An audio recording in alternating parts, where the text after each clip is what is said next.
Hello, folks. Welcome back to the Podcast Digest. My name's Dan Lizette. This is episode 97, and I apologize for the week off last week, folks. You know, first one of 2016. I hope you forgive me. And I decided that I was going to make it up to all of you. I was going to have a great guest to come back after a 2-week break in the show leading into the week of podcast movement, which I imagine we'll touch on in just a bit as well. My guest this week from a newsletter and a writing service, if you will, that all of you are probably familiar with, and if not, that's why I wanted to talk to Mr. Nick Quah, my guest, proprietor, head writer, solo one-man operation of Hot Pod. Nick, welcome to the Podcast Digest. Hey, thanks so much. Thanks for joining me, and I've been thinking about asking you to come on and talk to me for a good long while, and this was a perfect opportunity. But before we jump into the newsletter and all of the writing that you do for that, I'd like folks to get to know a little bit about you prior to the world of podcasting, completely consuming all of your free time. Prior to that, tell folks a little bit about yourself, maybe where you're from, what you originally intended to go into, and kind of how the road led you here. Oh my God. Wow. Okay. So there are like two versions of the story. One is like the full detailed version, which it's kind of Finnegan's Wake-ish. But the streamlined version of it is that I was born and raised in Kuala Lumpur, Malaysia, which is to say I'm not American, which is to say that, it's that sort of outsiderness has sort of colored my existence for a long time. I came out here to the States in 2008 for college. I initially came to study film. I wanted to sort of work in either film editing or just write, like punching up screenplays and stuff. But as soon as I got to college, kind of figured out that in order to sort of break into the film industry, you should either be extremely talented and or lucky, and or just like have enough of a capital backing you, before, as you sort of develop as an early on film person before you can break into the industry, right? So I didn't have that much cash, and I didn't think I was that innately talented to begin with. So I sort of pivoted, and I did my degree in what's basically philosophy and political science, both things being very interesting subjects, but not entirely clear as to the outcomes of that. After college, I went over to grad school to study essentially sociology and urban sociology. Didn't like grad school, dropped out, moved to New York, where unfortunately many young starving creative people end up moving to right after higher education. And I sort of dicked around for a while, waiting tables, working a bunch of sort of miscellaneous tech jobs that may or may not have been bullshit. And then I started freelance writing because I just enjoyed the process of writing and doing a bit of reporting. I eventually swindled a job at Business Insider, eventually shifted over to BuzzFeed, and eventually, and across to this period, I sort of started writing this newsletter really out of the blue. And there's like another entire narrative arc behind that particular newsletter part of it, and we'll get to that in a bit. And then after BuzzFeed, I transferred over to Panoply to do a bit of work, and then now I'm doing Hotpot full time. As far as the story of the newsletter goes, it also depends on who's asking. So, before we jump into that, let me talk about just this is a dumb question, but I'm going to make this assumption. No, please. You're obviously a huge fan of podcasts, yes? Yeah. There are different kinds of fandom. I'm a certain kind of fan. But yes, I'm a fan of podcasts. Obviously, if not, I wouldn't be doing this job, and if not, I wouldn't be far, cohesive or comprehensive about the work that I do. Do listening to shows kind of play a big part? Or are you much more kind of interested in the business behind the scenes side? So it's kind of both, right? Like in general, I'm just a person who's interested in many, many things. Podcasts happen to be the thing that really caught my attention for the past 2 or 3 years. Like, I think naturally I'm sort of an obsessive person. I could have easily ended up like writing about or, conducting analysis on, tabletop gaming or something, or even like oil futures. I'm just that kind of person that like when I get into something, I really fall into the weeds of it, and I want to sort of understand and figure out the ecosystem and politics side of it. And it just so happens that podcasts are something that ended up being very personal to me. And I, did the side project largely out of a whim because I just feel like I needed to get something out of me.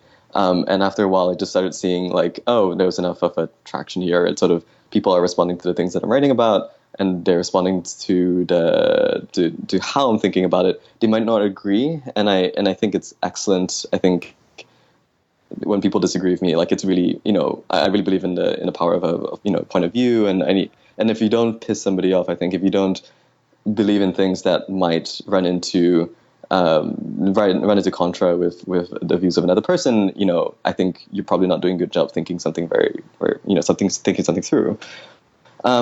Which is like a roundabout way of saying, yes, I'm a podcast fan.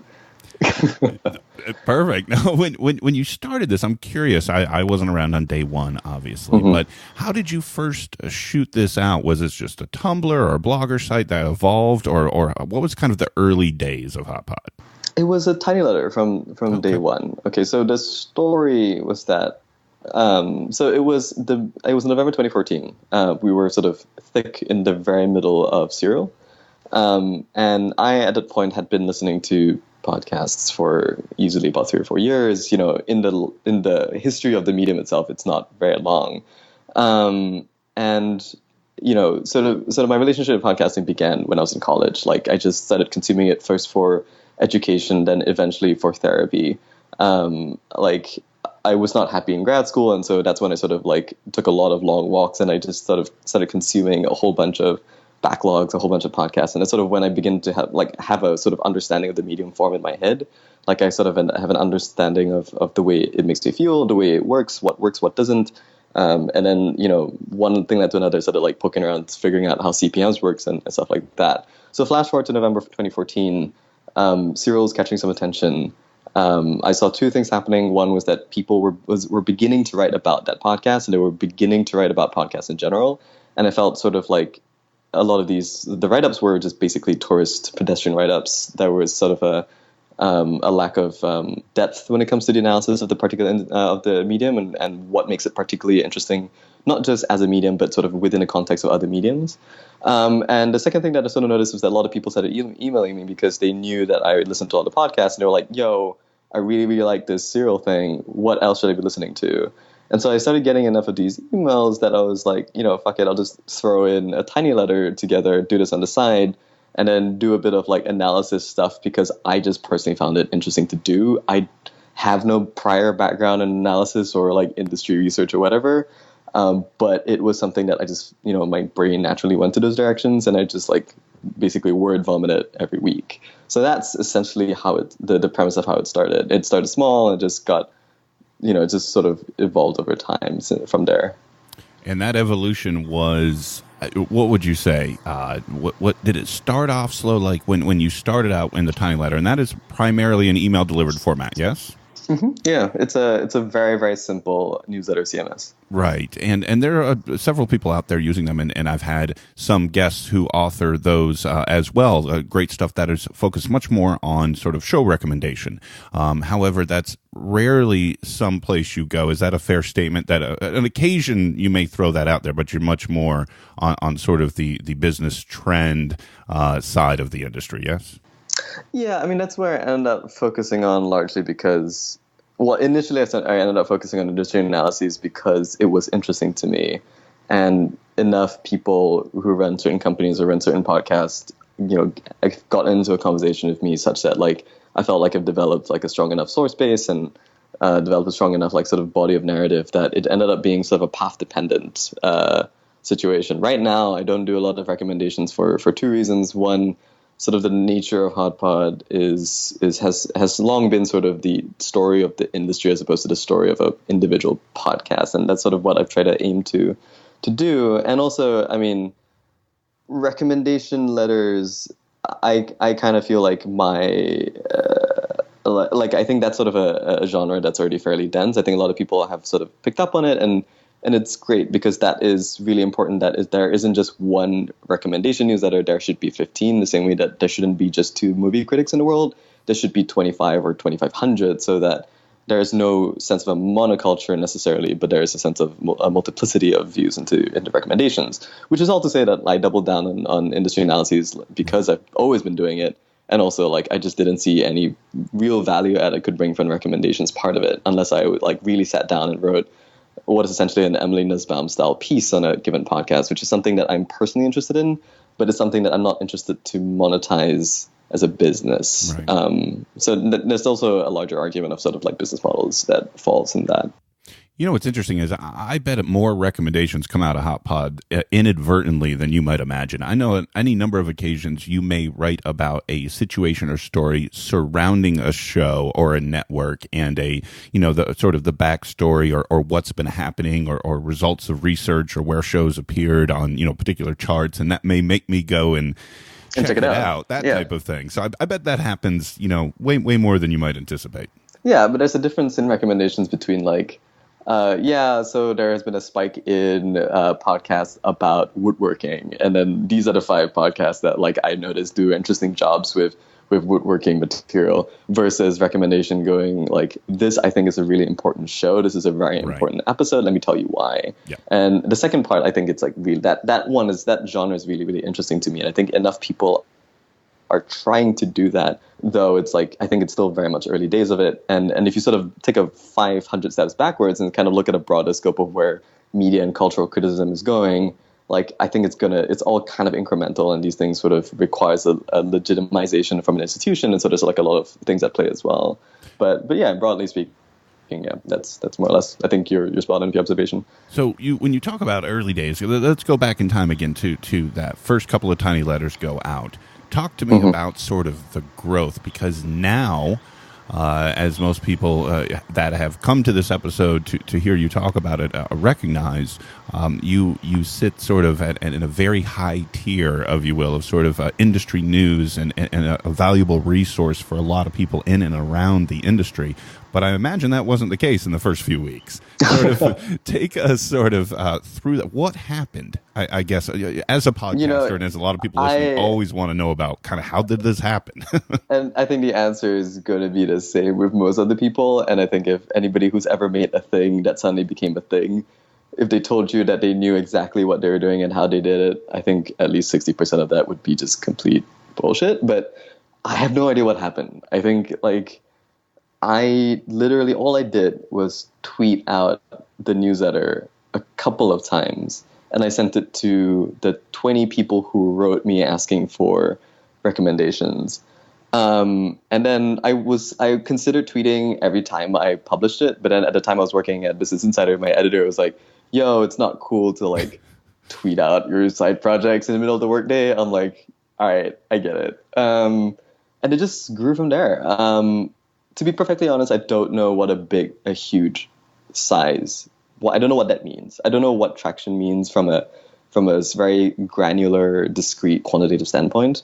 But it just rolled from 20 to 50 to 200 to 800 to thousands and thousands and thousands, which is where it's at right now. And then sort of Neiman Lab approached me at some point, and it was like, yeah, we really like your work. We want to sort of syndicate it. Is that cool? And then, sort of a situation where I go, yeah, if I partner with Neiman Lab, I'm probably going to lose a lot of people who would ordinarily subscribe to the newsletter, but I would possibly gain in credibility, in legitimacy. And I think there is the people who do end up subscribing to the newsletter over reading it on Neiman Lab. They end up being a much more engaged base. And that's sort of where I'm more interested in playing, is sort of playing with the engaged base. So that is more or less the arc that happened. It was just a perfectly organic growth. It wasn't like an overnight explosion. It was just a steady month over month, week over week development. As that was going on, did you start to get a sense of, beyond just sort of the subscriber count growing, that something was going on? Did you start to see it referenced on other shows or other articles on larger sites, or did you have interaction with some of the larger people in the industry? Were there clues that this was kind of a coming tidal wave for you? So I'm going to say two things. One, to a large extent, half of my brain understands the sensitivity of what I've created. Like, if I cite something, there are enough people of certain import that reads it, that it would probably mean something and carry, and like it is information transferred at a very rarefied space. So there's an intellectual side of my brain that kind of goes like, I understand these risks, I understand these responsibilities. But the other 50% of my brain is like, I'm just a fucking kid. Like, I'm 26. I'm not even like I can barely grow a beard. Like, it's sort of, I can't even believe anybody's letting me get away with this. And I don't know how I've swindled everybody to think that like what I think is worth anybody's damn. So that's where I'm at right now. But there were 2 points in which I kind of it was very clear to me what I've done, or that's when I felt like, oh, I've made something that means something. The first is when one of my favorite podcasts ever, Longform, they just gave me a shout out at the top of one of their episodes. And I remember where I was like at the gym, I was like running, and then I heard it, and then I just like nearly tripped over myself because like I worship this show. Like it means something to these people. It like helps them in some way. And then I felt like, okay, the game is on. I think I actually have a responsibility here. The second time was sort of when I was invited to the WNYC NPR upfronts for the first time, and sort of I just walked into a room with a bunch of like public radio CEOs, and they oddly enough knew my name, and it was just a very strange out of body experience where like, oh shit, I think I fucked up somehow. Like I think I pissed somebody off necessarily because they know who I am. Those 2 moments were very clear indicators and like clear moments in my mind when I was like, yeah, okay, I gotta start doubling down. Like I can't turn back now. It's like I've done something that I can't quite reverse necessarily. So what were some of the practical things you started to change over time when this realization was coming in? We talked a little bit about it starting as a tiny letter, but that's not really necessarily its form today. There's still an emailed newsletter. But talk about sort of the practical changes that you started to evolve the site and the service over the last couple of years. So I can split this up to 2 different chunks. One is basically the editorial portion. The other is essentially the product and distribution standpoint. From an editorial perspective, I knew that because if you sort of go back and read through the archives, and I don't recommend that you do, the early ones are like a very sort of stream of consciousness. I basically write them in one sitting. It's like there are a lot of gut checks and analyses that like I just throw out there, like very, very, very broad speculation. And at the time, I felt it was like a really interesting and like useful thing to do, because when you are at the beginning of anything, it is important to take all that potential and give it a version of a shape and form, right? Like if you're, the example that I think of, the analogy I think of rather, is that when you are 15 or 16, you have the rest of your life to live. You can live a different kinds of life. You have to, at some point, choose one, but you can't sort of begin to sketch out the potential narrative without providing a body to one of those possible futures so that you can react to it, so that you can sort of think through it and edit it and work on it. So the very, very beginning of Hotpot was a lot of like, I think the future should and will look like this. And this is what I think about it. And I was a lot sassier. I was a lot meaner sometimes. But as I began to quote unquote professionalize, I sort of put on my boots and did a bit more like conversational reporting. I try to be a lot more political nowadays with certain opinions, holding back certain opinions. Like when I make an opinion, I know exactly what the ramifications are. I just have to be a bit more calculated with what I'm trying to say and what I choose to represent and what I don't choose to represent, for a multiplicity of reasons that I did not understand at the beginning of the life cycle. From a product and distribution standpoint, at some point I had to move off Tiny Letter because it caps as a free service at 5,000 subscribers, and it was growing way beyond that. So I shifted over to MailChimp, which means I'm paying for the service now, based on the scale. And then I sort of like started thinking about membership, started thinking about how to monetize it, in a way that feels true, in a way that feels organic and still respectful of the readership and the community. Right now I'm experimenting whether I want sort of an offshore website or do I want to go on Medium. I'm currently testing out with Medium for their free newsletters and maintain an offshore site for the membership stuff, but I'm still experimenting and I'm still trying to figure out what most people react to. I also built a forum for people who are members, and there's just a whole bunch of different ways of thinking about it, but I largely built around the concept of like developing a community. So that's sort of how it's evolved over time. And one thing I want to stress to folks, and I was reading on your about page the other day on the website, everything you just described there, and probably several other things we haven't touched on, is all you. You are Hotpot. There is no team of writers or a sales team, nothing, correct? This is all you. Yeah, so, I mean, it's not too far to say that I am the product necessarily. Hot how Nick. or Nick Pod or whatever. Nick Pod. There you go. At one point I considered, like, should I build out a website? Should I build out a team? Should I build out like the first, let's say, the Dissolve for podcasting or Variety for podcasting? And sort of like I considered also bringing on freelancers and sort of started sourcing out for like pitches, people writing out reviews or other stories. But I just felt like I was very interested in figuring out how an independent publisher could survive in 2016. And I was very taken with the model that Ben Thompson at Spectacular had put out, that Luke Timmerman at the Timmerman Report and John Gruber over at Daring Fireball. It's sort of really interesting, singularly focused publications where the impetus or the real product is not necessarily the scoops or whatever. It's just sort of the things that they pay attention to. If that resonates with you, why would I open up my newsletter to bring on any other kind of writer? Because then it would be just sort of a dilution of the original thing that drew you there in the first place. So yeah, everything goes through me. It takes up a lot of time. It takes up a lot of work. It's very, very tiring. At this point in time, it's still very early on in the sort of the monetization period. So I feel the financial crunch, but it's a wild adventure. It's a wild experience. And I told a lot of people that other people, when they're 25, 26, 27, they buy motorcycles and they ride around Argentina just to like fuck life off for about 2 years. This is my equivalent of that. And so we'll see where it goes.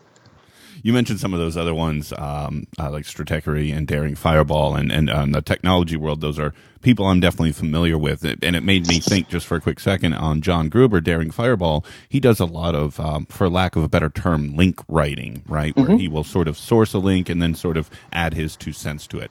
But I don't necessarily see that with HotPod. Is that something maybe you've considered as an additional content source? So it's interesting because if I could, I would. The larger problem is that there is not enough writing about podcasts in both journalism and the press, on the internet and the blogosphere to justify or to actually have that be a sustainable way of developing an editorial strategy. Right. Which is to say, like, if I could, I would. I think maybe a year from now, 2 years from now, I could live in a universe in which I could easily shift over to link writing and as opposed to developing news sources and developing like the news of the week, I provide purely the perspective on the week. And that is where I hope things will go for the industry. Ironically enough, you might be the one someone else might link to at this point. Yeah, that's the thing. And that's sort of like, I'll take it. But like, I have to work like thrice as hard. At least. Yeah, but at the same time, I'm learning a lot of things that I love learning, like the nature of analyses, the understanding how very, very early stage content companies work and how they play in a new medium. I've been loving this recent conversation about podcasts as the extension of the open web and how that clashes with the thinking that's brought in from classical traditional media companies, and at how those two perspectives are divergent, and the question of whether these questions are like, yeah, I write about podcasts, sure, but like anything that's worth a damn, it's like a refraction of the larger things of the ecosystem at play. So yeah, I don't know, it's sort of really interesting stuff to me. I want to, because I asked about potentially link writing, which does infer a smaller labor effort, but I want to give people a real idea of the type of labor we're talking about on HotPod at this point, because some of your weekly mailings are dense, right? Some of these are really thick and long and intense in research and interviews, and pick sort of an average week, if you will. Take people through kind of what your week looks like to assemble this. Oh my God. All right. So right now in July 2016, I have essentially 2 products, right? One that I have to write out. One is the weekly newsletter, which I have a sort of a rhythm and a formula for, and I have the sort of HotPod Pro newsletter that ends up being a very separate track of editorial process. So let's just talk about the weekly stuff first. I know every week I want to hit at least 4 major items. In general, I want to explore 4 ideas. And then there's the bites element at the end of it, which where I throw in a bunch of links to give the broader shape and form of the concentric circle. I almost always know what the lead story is unless something big happens that week that changes the rhythm of the week. And for the lead story, it typically takes me a couple days worth of sourcing, a couple days worth of research, and just I need to sort of like go on walks and think about what this means and what I want to say about it. And if I don't have anything to say about it, can I at least try to be funny in the very, very specific way that I try to be? And so by the end, so it comes out on Tuesdays. On Wednesdays, I usually take a break and I just think about what I want to write for the pro newsletter. We'll talk about that in a bit. But I really start sourcing for my stories on Thursday. I send out interviews. I try not to go on phone interviews because I want to structure. I like a certain kind of interview that is, because I know people to be performative, and I especially know corporate people to be performative.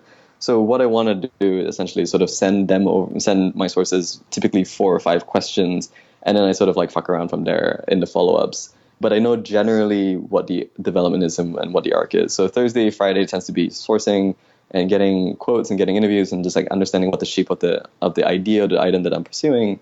And then Saturday, Sunday, I write little chunks just to give Monday, Nick Quah, like a bit of a breather so that I can like sit down. Because Mondays are my huge writing days, which is why I'm largely inaccessible on Mondays. I sit down at 9, I write, I edit. I'm probably done at 6 in the evening.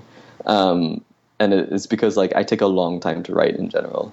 So that's how I do the weekly newsletters. The pro stuff has largely been just more of an aggregation, more of just like personal essays and thoughts about where things are going. And sort of, I'm still also trying to figure out what the actual product is there and how it can be differentiated from the weeklies. But largely I'm trending more towards this like deep down, independent, like isolated analyses. If I did not talk to a source, if I did not have my perspective shaped by a conversation, knowing what I know now, where do I think things are going to go on a specific topic? And that typically takes me 2 or 3 hours. I bang it out really quickly. So there's a bit of a different pace to that product. In the weeklies, I've wanted to ask you, since I've been thinking about bringing you on the show and been reading for several months now. Do you feel now as if you've sort of zeroed in on that editorial voice, if you will? Because some weeks it seems like it's more what I would consider reporting, and other works it seems more almost opinion-based editorial. But it definitely kind of walks a line between the two. Is that a fair assessment, and are you kind of still playing with that, or where are you with those decisions? That's a very good assessment. I mean, that's very spot on. I don't think about the genre switch between items because I design the newsletter to be of a singular flow and narrative. From my metrics, I understand that people read, then they stop and they resume at some point later on. My guess is that they stop after every item because they need to get out the subway or something, or they need to like park their cars or get into the car or something. But hopefully they're not reading while driving the car. Yeah, so I don't think too much about my voice, because if I thought too much about my voice, I would just automatically lose it. And it's sort of and I guess the larger question that one should ask is sort of, all right, what about the quote unquote journalistic and ethics, the ethical dimension, the imperatives of guiding your readers very, very clearly through when you're being opinionated or when you're being strictly reportorial. And to a large extent, like I feel if I had to call it out, I've essentially failed as a writer, because if it's one voice, if it's a singular voice, you should be able to follow along with me when I am not enthusiastic about something, when I'm being very sort of like objective, and when I'm like sticking straight to the source in something. And as much as there is text, I also have a lot of faith that enough people of certain import and a certain depth in reading would get subtext of why I chose not to use a certain voice, or why I ended up not using a certain voice. And then that ends up being a different kind of signaling factor to a certain kind of reader. And that's something that I'm like sort of really interested in and sort of developing as a method of writing. I want to talk a little bit about news, Nick. And Mm-hmm. you mentioned in your about that, you don't necessarily try to get scoops, but when you need to be, you will type situation. Yeah. I almost wonder now, I imagine you are at this point where you are probably bombarded with press releases Mm-hmm. and things of that nature. But do you feel as if kind of a leaf's been turned over here where people are almost now reaching out to you to break their news, to release that information through you?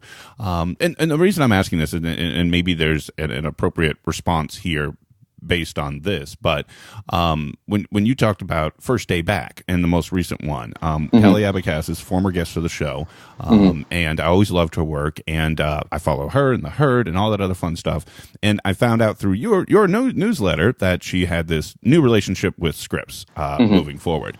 And then I hopped over to congratulate her on Twitter and realized she hadn't even put this out. She hadn't even tweeted about this yet. And I was like, wow. Now, you mentioned in the newsletter, to be fair, that Scripps announced this, right? Is that correct? So, but I'm just curious about, has the news been, like, early on, were you just digging and digging and digging and trying to find things? And do you find it, maybe it's changed over the last almost 2 years where, like, almost you're a part of the news process now? Broadly speaking, yes, but the narrative isn't that clean. At the beginning, I have never, throughout the entire process of developing HotPod, pursued. I was never digging. At the early stages, I was, as I mentioned earlier, sort of stream of consciousness-ing and like a lot of random speculation.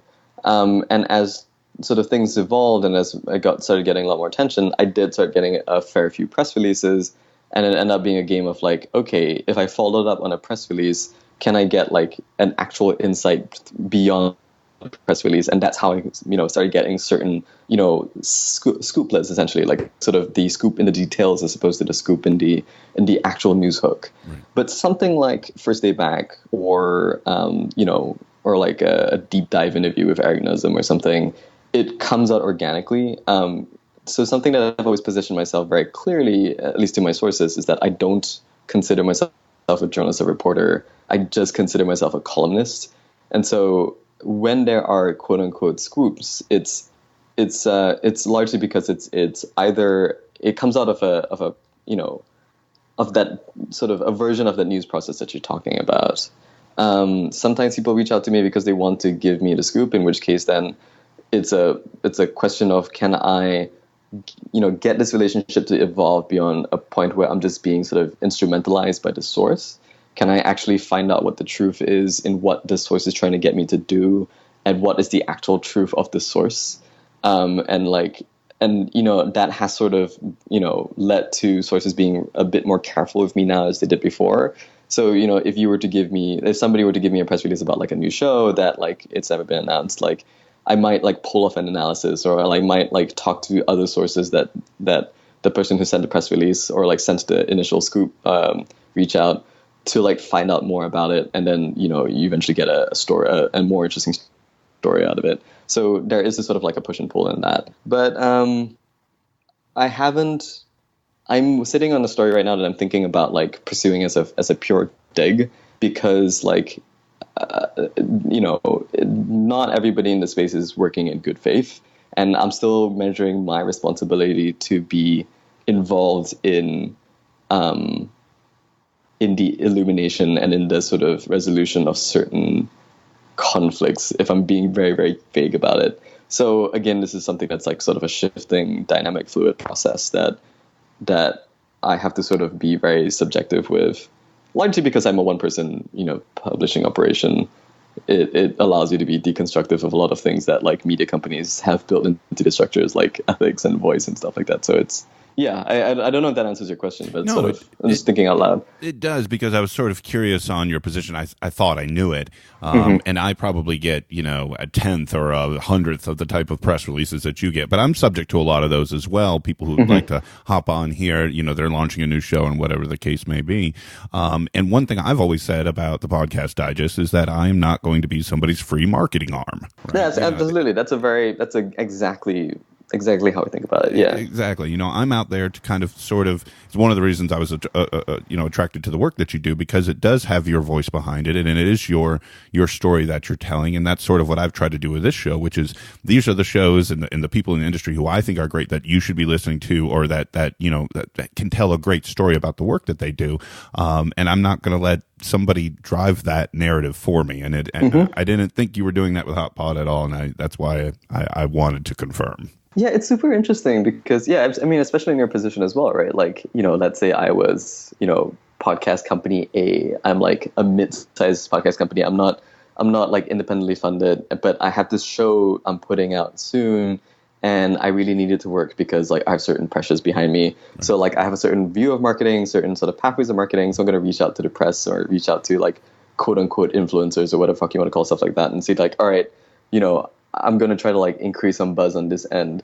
So, and then like they approach you, but it's like, it essentially an interaction like that between mid-sized podcast company A and the press source B, like it ends up being a transaction that's one-to-one. It is like, there is no real artistry to that unless there is like a real dynamic process that mutually benefits both. Yeah, and that's it. Mutually beneficial is exactly it. Yeah, and I think the majority of PR people that I've worked with that I sort of like I'm in contact with, and communications people, like they fundamentally don't understand that. And that's like, it really pisses me off because like we all need you guys to do your jobs better so that we can grow the pie. And I just feel like that kind of sensitivity isn't really brought into that particular channel of the podcast ecosystem.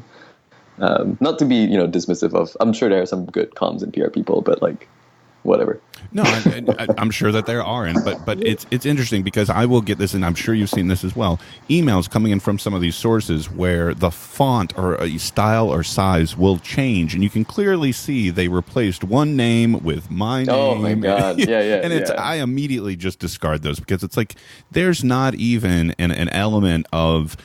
I'm on an email list at this point, and that's some kind of form replace out of a Word doc. That's just a mail merge that I'm getting here at this point. Get that out of here. And it's interesting that you would think that those folks would understand that if you're going to, especially with Hot Pod or myself with this show, we are one-person operations, right? And you need to approach a one-person operation. You're not going to their PR department. You're going to the proprietor. Yeah, it's like, if I had a PR department, I'm sure the two of them can speak in a language that they share, right. And then it filters up in my own language. But it's sort of like there's a broader, thing that you can refract from this, which is the sense that, like, I love the way the ideal business should work. I love thinking about how a universe in which like pure, really thoughtful businesses should work.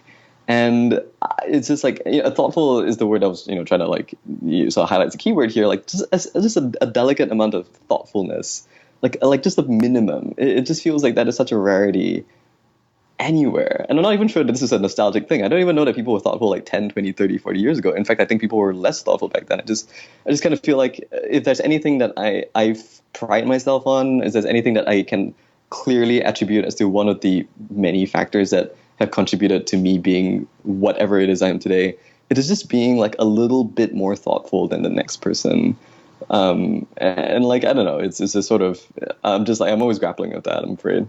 No, I think it's a matter of doing things differently and delivering on the value that you promise. And, that's something that I think is valued by people. And maybe that's, whittled down to your, perfect description of thoughtfulness, and let's talk about the value delivery a little bit, because you mentioned recently the monetization strategy has begun, and I want you to talk a little bit about it. What did the decision making go into that, how you've set it up and designed it, and how it's going so far? So I did two things. One, I sort of looked at the other similar structured businesses, Structackery, Daring Fireball, and I tried to figure out if that fit me, if that fit the sociology and economics of the thing that I've created. And then I looked at what I had and sort of, who are these people? Will they be able to sort of fit into these structures? And what kind of larger feeling do I want to create out of this sort of monetization engine that I would be developing, right? So unlike Daring Fireball and Structackery and the Timmerman Report, people who work in podcasting, because we are in such an early phase, a stage in development of the industry, and because the analogous industry, radio, is filled with people who are either incredibly strapped for cash, or people who like are flowing in cash, and they probably are not very thoughtful about it.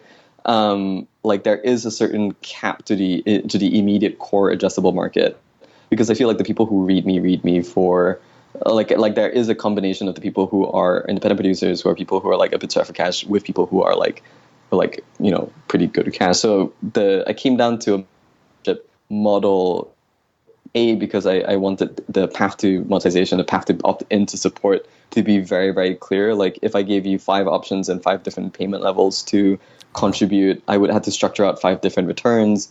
And I just don't have the capacity to figure out, to automate even the 5 tiers of bonuses that you get back. So the price point was a big fight for me. Do I want to be $5? Do I want to be 10? Do I want to be 7?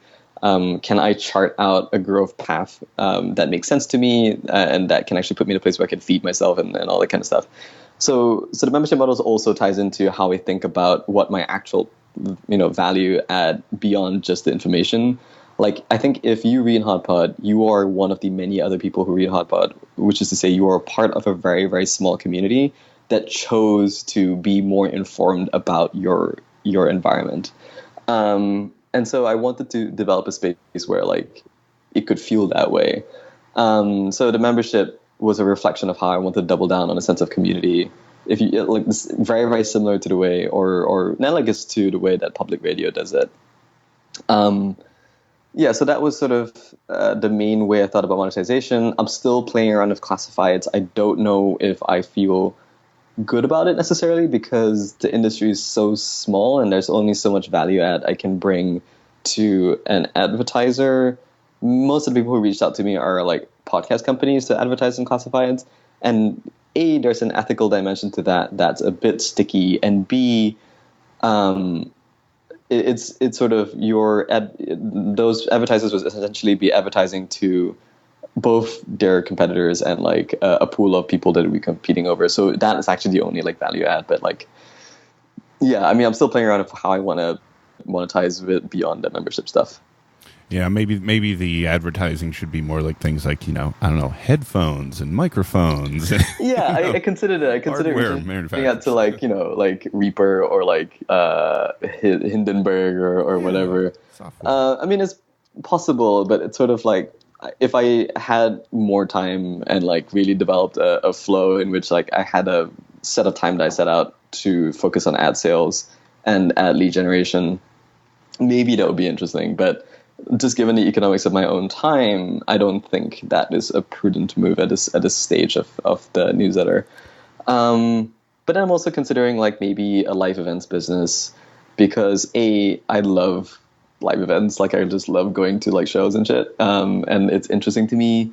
And it feels like if I do it right, it can pay for the newsletter on a quarterly basis, such that like I wouldn't have to worry so much about the ad side of it. And it's genuinely intellectually interesting to me to like create a physical space that feels good, that provides value to people who are brought together. Podcast movement it's a fairly good example of what you can do in this space. And I'm sort of trying to figure out what the quirkier, stranger, bizarre, more niche version of that would look like. Yeah. And I'm going to ask you about podcast movement, because I know you're going and so am I, and I want to talk about that in just a second. But before I leave the membership question, just kind of curious, when did membership launch and how's it been going so far? Are you seeing active joining that's helping you feed yourself?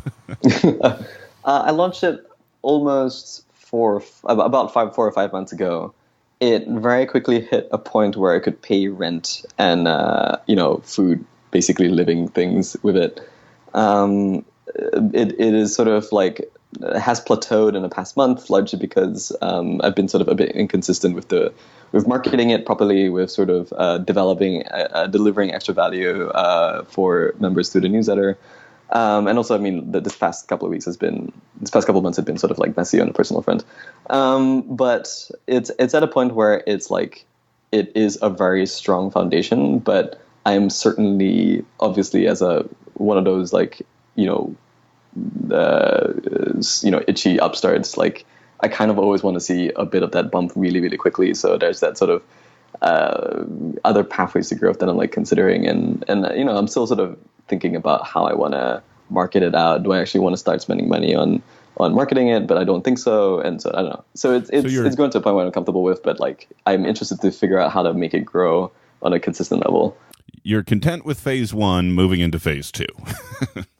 Essentially, yeah. But this is all part of a larger conversation internally about like what is my responsibility to the members versus the free readership, and if I can systematize that. So I don't think I can actually achieve or move into phase 2 without squaring certain things internally as where I'm comfortable with, what my mission is, what I believe to be doing for these communities.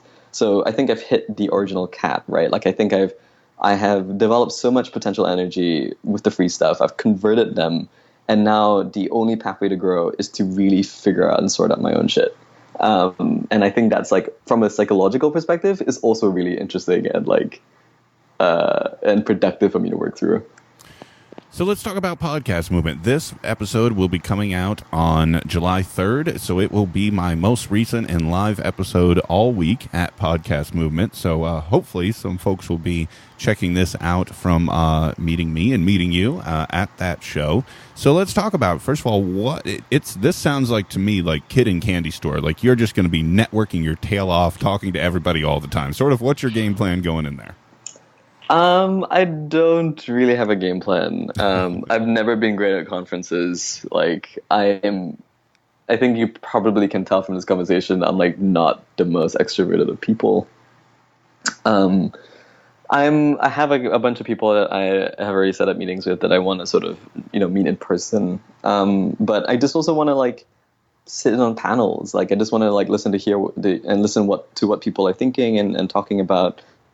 I'm going to be moderating a panel. I'm also going to be on a panel, which is both interesting experiences, but essentially they're like my ticket in because I just want to really see what people are thinking about and talking about. Sort of who are the kinds of people who would come out to a conference like this, and where do they find solace? Where do they find value? That kind of stuff. And I mean, from a sociological perspective, it's just interesting to me as well. I also miss Chicago. I used to live there for like a year and a half, 2 years. And I just want to like be in that city again. It's great. It's a good reason to go back for a visit. Oh, absolutely. Work and pleasure in one full swipe. Yeah. I'm like staying around the weekend and just going to hit up my old haunts and whatever. Well, it sounds like there's going to be a full calendar. I know I've been looking at the app and looking at the little personal calendar, and I'm adding all kinds of different things left and right. So it'll be my first time at a podcasters conference or at Podcast Movement in general, and so it's something I'm looking forward to, that's for sure. And I think it's going to be a great time. I know I heard recently they are 40 tickets shy of the sellout of 1,500. So yeah, I think they already sold out. Did they hit it? Yeah. Yeah. I knew they were just about to. So, well, that's great. It's going to be awesome, and I look forward to meeting you as well. Yeah, I look forward to meeting you as well. So here's a question I think is obvious, and I want to ask because somebody out there listening to this right now is thinking the same thing. Mm-hmm. So we could go full meta here, Nick. Is the question going to be, am I going to make a podcast? Yeah, isn't a podcast? I mean, hypothetically, you could just read your newsletter. I mean, isn't that a podcast? First of all, I get that question at least twice a week. Yeah. Somebody's asking. Somebody's thinking it, I know. Yeah, somebody's thinking about it. The thing is that, like, it's not a podcast, right? Like, the medium is the message, the medium informs message, blah, blah, blah, blah. I mean, I have considered making a podcast, but if I were to make a podcast, it wouldn't be about podcasts. Like, I remember that when I first came to this country, I wanted to be a screenwriter, and I wanted to do certain things. And I'm looking at the space, and I'm examining the space, and like there are certain places that I've noticed that the space isn't going towards, and that isn't trying out from a creative perspective. That I'm like sort of curious if I had more time, or if I'm just really, really bored one day, which I might be across the next 2 months, I might just sit down and write a script and just like figure out how to just make it, and then just do something completely bizarre and stupid. So like a fictional podcast. Probably fictional, because like I'm not a documentarian, nor do I want to get involved in like the processes of surviving a long sourcing process of being a documentarian. and interview podcasts are interesting to me, but I don't think I'm a particularly great interviewer on tape. And so, but I'm also just like genuinely interested in audio fiction. A lot of folks have sort of misunderstood me to be somebody who doesn't like audio fiction, based on like some opinions that I've held in the past or sort of displayed in the past. But what I'd say is sort of like I'm not a fan of the way audio fiction is executed right now, because I know it can go to so many places, and I'm just excited for that moment to happen, to tip over into all those places. I don't know. It's sort of, how like the experimental film is something that carries the direction of the general broader film output. Like, I'm sort of interested in playing in that area if I were to do it, which is not to say that I will. Well, you just need that, 48 hours in one day thing, just sign that petition for more hours in a day and we'll all be good to go there. Absolutely. I mean, if you just get that, change.org thing to put it in front of President Obama, it could be his last executive order. There you go. That'd be great. Well, I was just thinking to myself, I was, as you were explaining, I was thinking to myself, and I've been kind of have this reputation, Nick, as the ideas guy. I'm always offering up unsolicited advice. So take this for what it's worth. But I was just thinking to myself, when you were talking about your production time schedule across the week, how cool would it be, like the night before the Tuesday newsletter, if you emailed it to somebody in its almost final form, the next morning you and that person had a conversation about the newsletter, you released the newsletter, and then that podcast is part of your membership premium offering. They get to hear you talk with a co-host about the letter.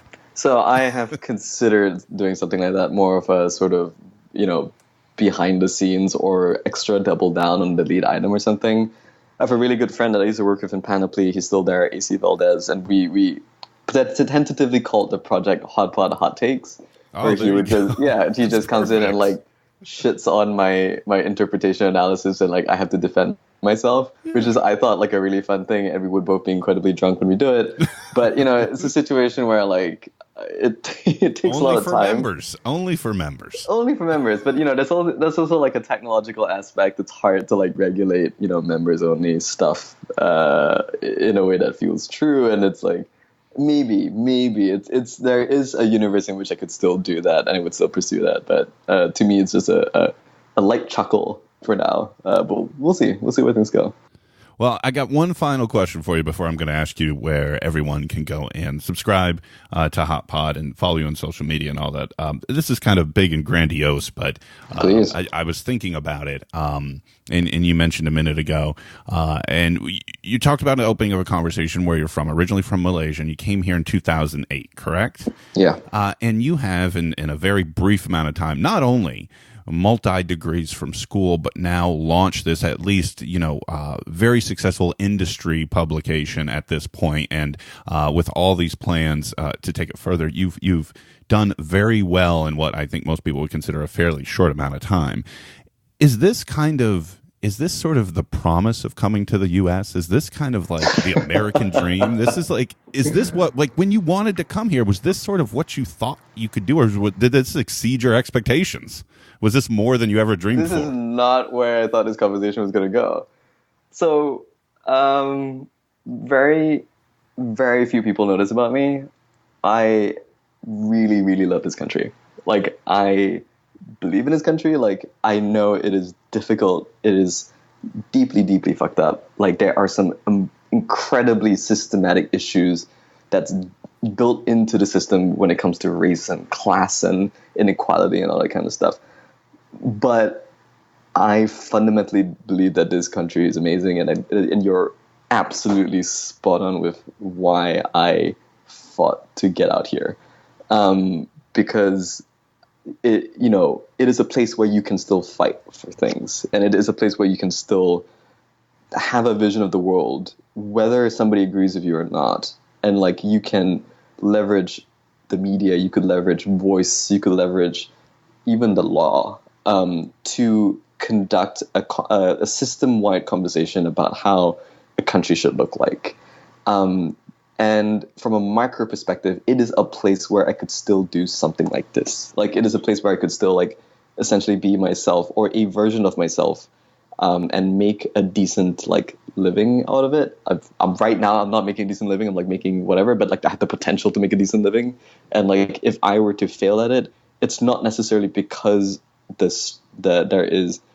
will be obviously some structural impediments to it, but it wouldn't be an explicit structural impediment that I cannot circumvent or work around. I really fucking believe in this country, and that that question is incredibly. You've asked a very interesting question to a person who rarely gets asked that question. Well, mission accomplished. Only took an hour, Nick. We got it. Yeah. No, I was sitting here thinking about it, and I just can't help but think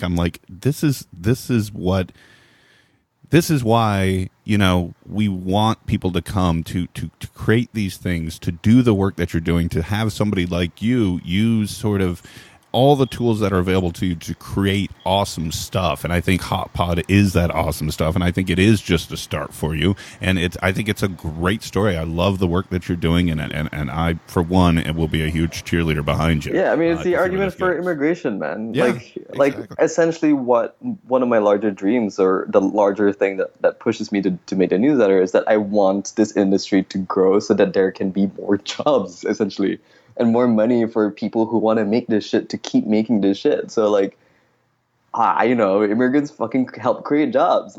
For God's sake, why isn't that so clear to anybody? I don't know. And that's just part of it, I think. I mean, you're absolutely right. But the more jobs that are created in this type of industry mean, that much more better entertainment for those of us on my side who spend, 8 to 10 hours a day with headphones on listening, and so I am full behind, the industry growing and getting better with the best and most talented people, regardless of where they're from. And I think that, that needs to continue to happen. And I love what you're doing, Nick. I really do. Well, thanks so much. Tell folks where they can subscribe to Hot Pod, where they can follow you on social media, and anything else you want to tell them about.